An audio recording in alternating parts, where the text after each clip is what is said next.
వాడెంత గొట్టంగాడు, కేసీఆర్ కాలి గోటి సరిపోడు అనొచ్చు మేము కూడా. మేము అనడం లేదు.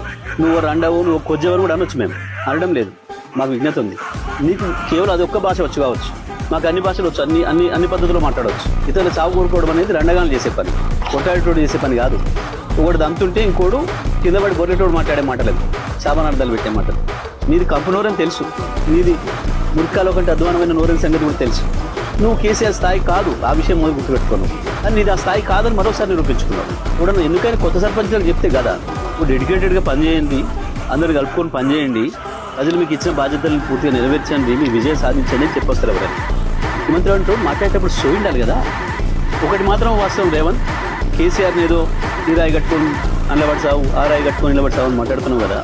ఒక్కటి వాస్తవం నేను చెప్తున్నా, సాధారణ ఎన్నికలు వచ్చిన మరుక్షణమే ప్రజలు నువ్వు ఎక్కడ రోడ్డు మీద కనపడ్డా తప్పకుండా బండరాలు నీకు గట్టి హుసేన్ సాగర్లోనో మూసిలోనూ పడేస్తారు.